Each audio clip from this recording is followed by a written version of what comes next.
کفار کا commander in chief وہ بھی دعا کرتا ہے اے اللہ ہم میں سے جو فریق تیرے نزدیک زیادہ محبوب ہو زیادہ پسند ہو آج تو ان کی مدد فرما. اگر ہم زیادہ قریب ہیں تو ہماری مدد فرما اور اگر محمد صلی اللہ علیہ وسلم زیادہ قریب ہیں تو ان کی مدد فرما. اے اللہ جو گروہ تیرے زیادہ قریب ہیں ان کی مدد فرما. پھر کفار کے 3 بہترین سوار باہر نکلتے ہیں. عتبہ شیبہ ولید مسلمانوں کو مقابلے کی دعوت دیتے ہیں. مسلمانوں کی طرف سے انصاریوں کے 3 جوان نکلتے ہیں. مشرکین اعلان کرتے ہیں تم واپس لوٹ جاؤ, ہمارے چچیرے بھائیوں کو ہماری طرف بھیجو, جو ہجرت کر کے تمہارے پاس آئے ہیں ان کو باہر نکالو, ان کو ہماری طرف بھیجو. اللہ کے رسول صلی اللہ علیہ وسلم کے مہاجر صحابہ میں سے پھر عبیدہ بن حارث, سیدنا حمزہ, سیدنا علی, یہ 3 صحابی آگے بڑھتے ہیں. سیدنا حمزہ شیبہ کو اور علی ولید کو قتل کر دیتے ہیں, لیکن سیدنا عبیدہ اور عتبہ کے درمیان جو جنگ ہوئی اس میں سربوں کا تبادلہ ہوتا ہے اور سیدنا عبیدہ زخمی ہو جاتے ہیں, اس کافر کو بھی زخمی کر دیتے ہیں. پھر سیدنا علی اور حمزہ آگے بڑھتے ہیں اور اس کافر کی گردن کو اس کے تن سے جدا کر دیتے ہیں. کفار نے جب اپنی پہلی شکست کو دیکھا تو پھر وہ سب کے سب مسلمانوں پر حملے کے لیے دوڑ پڑے. مسلمانوں نے بھرپور دفاع کیا. اللہ کے نبی صلی اللہ علیہ وسلم سیدنا ابو بکر سے کہتے ہیں ابو بکر خوش ہو جاؤ, اللہ کی مدد آ پہنچی ہے. میں اپنی آنکھوں سے جبرائیل کو دیکھ رہا ہوں جو گھوڑے پر سوار ہے, تلوار بے نیام اس کے ہاتھ میں ہے. اللہ نے مدد کے لیے فرشتوں کو نازل کر دیا ہے. 1000 فرشتوں سے اللہ نے مسلمانوں کی مدد کی ہے. ایک صحابی آتے ہیں مصطفیٰ کو کہتے ہیں یا رسول اللہ صلی اللہ علیہ وسلم ایک کافر کے پیچھے میں دوڑ رہا تھا, میں نے تلوار اٹھائی اس کو قتل کرنے کے لیے, میری تلوار چلنے سے پہلے آقا اس کی گردن کٹ گئی. مصطفیٰ علیہ السلام فرماتے ہیں میرے صحابی یہ رب کا فرشتہ تھا جس نے تیری تلوار چلنے سے پہلے کافر کا کام تمام کر دیا. سوچئے اللہ کے لیے توحید کو چھوڑ کر, قرآن و حدیث کو چھوڑ کر, اپنے بزرگوں کے عقائد پر سوچوں کو تبدیل کر لینے والوں, اگر محمد کریم صلی اللہ علیہ وسلم عالم الغیب ہوتے تو اس طرح اللہ کے سامنے رو رو کر دعائیں کرتے. انہیں مدینے سے چلنے سے پہلے ہی علم ہوتا کہ اللہ نے اتنے 1000 فرشتے اتار دینے ہیں. وہ اللہ سے مانگ رہے ہیں, اللہ سے سوال کر رہے ہیں, اللہ کے در کے سامنے اپنی حاجات کو پیش کر رہے ہیں, اور جب مدد آ جاتی ہے پھر ابو بکر کو خوشخبری سناتے ہیں. اللہ کے نبی صلی اللہ علیہ وسلم زرہ پہنے ہوئے سپاہیانہ انداز میں شان سے آگے بڑھتے ہیں, قرآن حکیم کی تلاوت کرتے ہیں سَيُحْزَمُ الْجَمْعُ وَيُوَلُّونَ الدُّبُرَ, ان قریب یہ گروہ شکست کھا کر بھاگے گا, اس کو شکست ہوگی اور یہ پیٹ پھیر کے بھاگ جائیں گے. اللہ کے حبیب علیہ السلام نے ایک مٹھی کنکریوں کی لی اور وہ کفار کی طرف پھینکی اور کہا شاہت الوجوہ, چہرے بگڑ جائیں. اللہ کی شان, وہ کنکریے وہ مٹی مشرکین کے چہرے پہ اللہ کے حبیب علیہ السلام نے دے ماری. کوئی مشرک ایسا نہ بچا جس کی آنکھ میں اس ریت کے ذرات نہ گئے ہوں. اسی کے متعلق مالک فرماتا ہے وَمَا رَمَيْتَ إِذْ رَمَيْتَ وَلَكِنَّ اللَّهَ رَمَا. وَمَا رَمَيْتَ, وہ جو آپ نے پھینکی وہ آپ نے نہیں پھینکی بلکہ وہ اللہ نے پھینکی ہے. کیا معنی؟ آپ کے پھینکنے کی نسبت اللہ نے اپنی طرف کی کہ آپ نے وہ مٹھی پھینکی, پھر اللہ نے اس کنکر کو ہر کافر کی آنکھ میں پہنچا دیا. آپ نے فرمایا کفار پہ چڑھ دوڑو. مسلمانوں کا جذبہ جہاد, مسلمان تو اس دن کے انتظار میں تھے کب ان سے پچھلے سارے حسابات چکائے جائیں. رسول اللہ صلی اللہ علیہ وسلم کے ایک صحابی صف کے اندر کھڑے ہوئے دائیں دیکھتے ہیں, ایک نوجوان بچہ نظر آتا ہے, چھوٹی عمر کا لڑکا نظر آتا ہے. بائیں دیکھتے ہیں اسی کی عمر کا ایک اور بچہ نظر آتا ہے. ابھی دل میں کچھ سوچتے ہوں گے کہ اس بچے نے چادر کو ہلایا, کہا چچا ابو جہل کدھر ہے؟ کہا میں نے اس کو دیکھا, ابھی اس کے سوال کا جواب نہیں دیا کہ ادھر والے نے بھی میرے دامن کو ہلایا. چچا ابو جہل کدھر ہے؟ میں نے کہا بھتیجو وہ تو کفار کا کمانڈر ان چیف ہے, تم اس کے بارے میں سوال کیوں کرتے ہو؟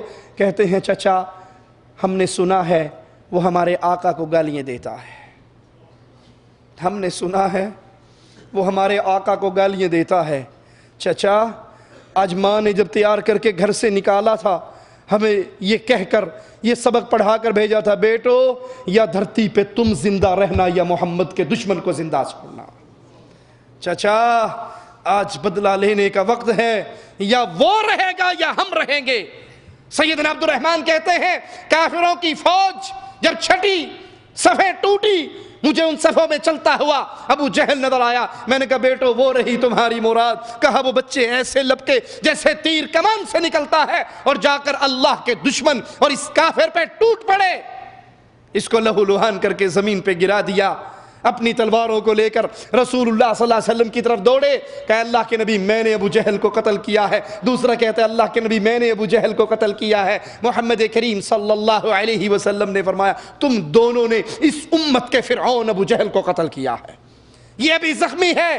سیدنا عبداللہ ابن مسعود رضی اللہ عنہ وارضا وہ پہنچتے ہیں، اس کی گردن پہ قدم رکھتے ہیں اور کہتے ہیں اللہ کے دشمن، اللہ کے دشمن، تو اپنے ٹھکانے اور اپنے مقام کو پہنچ چکا ہے، اپنی شکست کو آنکھوں سے دیکھ چکا ہے۔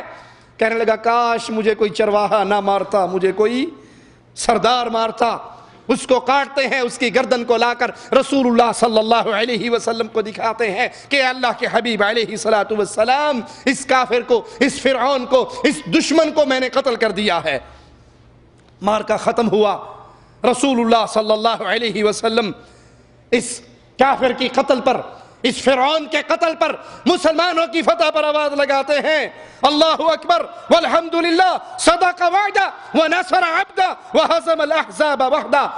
اللہ بہت بڑا ہے، اللہ بہت بڑا ہے، اللہ اکبر، اللہ بہت بڑا ہے۔ ساری تعریفیں اللہ کے لیے۔ اللہ کے وعدے سچے ہو گئے، اللہ نے اپنے بندے کی مدد کا جو وعدہ کیا تھا اس کو پورا کر دکھایا، اور دشمنوں کی فوجوں کو اس رب نے شکست دے دی۔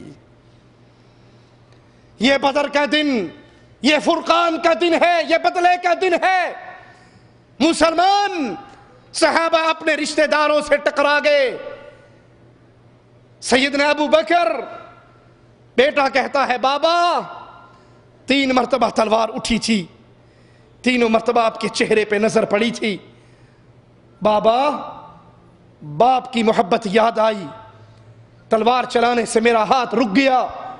جواب میں کہتے ہیں بیٹا خوش نصیب ہے تو کہ تیری گردن ابو بکر کی تلوار کے نیچے 1 مرتبہ بھی نہیں آئی۔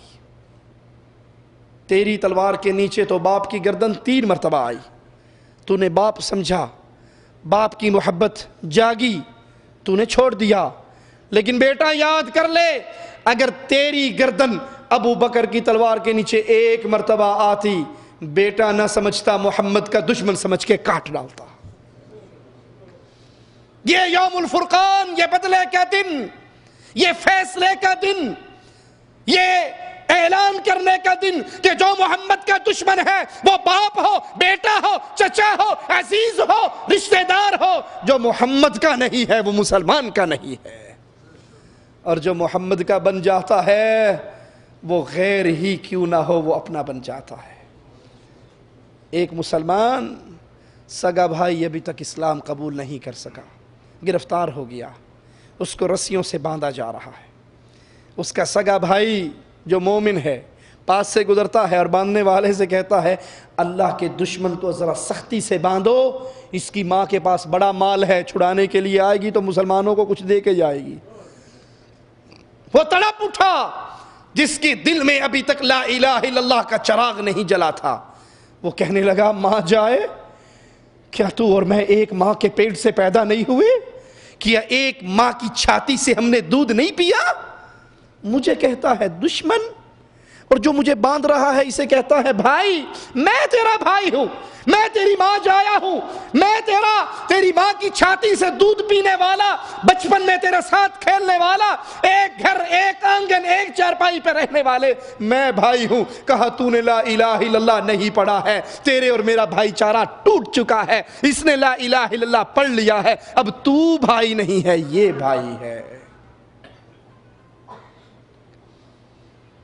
تو بھائی نہیں ہے۔ یہ غیرت، یہ ایمان، یہ جذبہ کیا میرے اور آپ کے دل میں بھی ہے کہ اپنا بھلے قریبی ہی کیوں نہ ہو، اگر وہ مواحد نہ ہو تو دل میں اس کے لیے وہ محبت کا سمندر ٹھاٹھے نہ مارے جو ایک مومن کے لیے مارتا ہے۔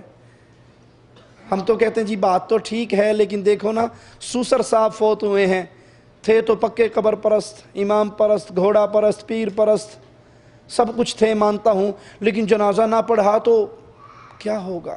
قوم کیا کہے گی؟ برادری کیا کہے گی؟ مومن وہ تھے جو کہا کرتے تھے محمد کے دشمنوں سے محبت کر لی تو رب کیا کہے گا؟ رب کو کیا منہ دکھائیں گے؟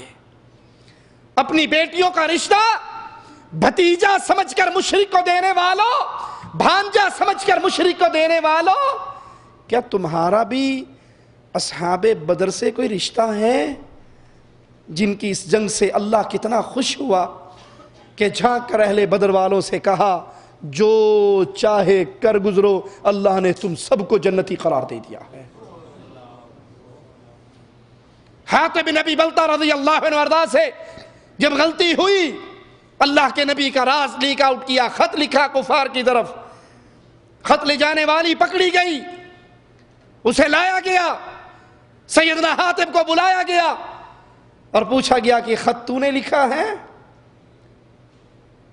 کہنے لگے اللہ کے نبی میرے دل میں یہ سوچ آئی کہ آپ تو رب کے نبی ہیں، اللہ آپ کو تو کبھی بھی رسوا نہیں کرے گا، آپ تو غالب آ کر رہو گے کفار پر، لیکن سب کے مکے میں رشتہ دار ہیں، میرا کوئی رشتہ دار نہیں تھا، میں نے سوچا میں یہ خط لکھ دیتا ہوں تاکہ میرے بیوی بچوں خانوادے کے لیے کفار کے دل میں تھوڑی سی نرمی پیدا ہو جائے۔ یہ جملے سن کے سیدنا عمر نے تلوار کے دستے پہ ہاتھ مارا، اللہ کے نبی اجازت دو میں اس کی گردن مار دوں۔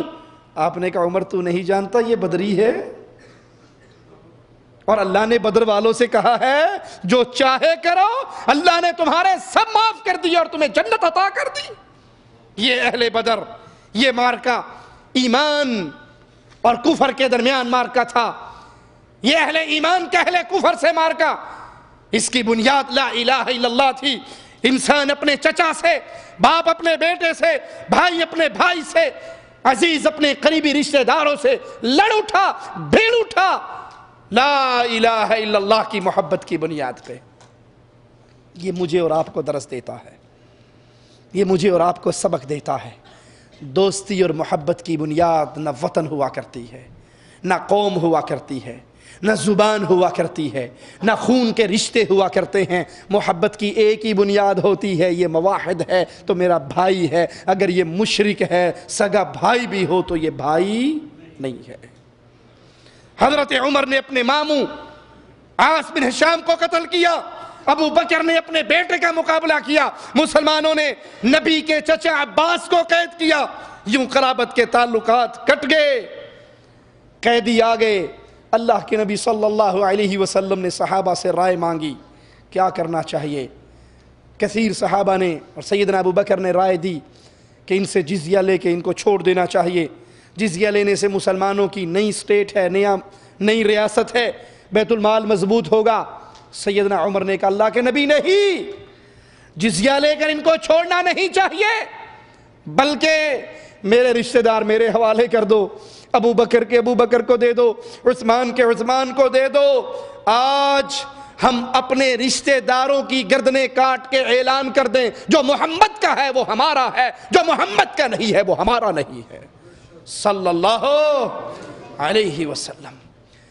ہم آج ساری رشتہ داریاں، ساری قرابتیں، ساری محبتوں کو اے مصطفیٰ آپ کی جوتی کی نوک پہ ٹھوکر مارنا چاہتے ہیں کہ ہم نے پیار کا انداز اپنایا ہے تو لا الہ الا اللہ کی بنیاد پر، محمد الرسول اللہ کی بنیاد پر اپنایا ہے۔ جو اس راستے سے ہو کر آئے گا اس کو اپنے سینے سے لگائیں گے، اور جو نہ رب کی توحید کو مانے نہ مصطفیٰ کی رسالت کو مانے، وہ کتنا ہی قریبی کیوں نہ ہو وہ ہمارا قریبی نہیں ہے۔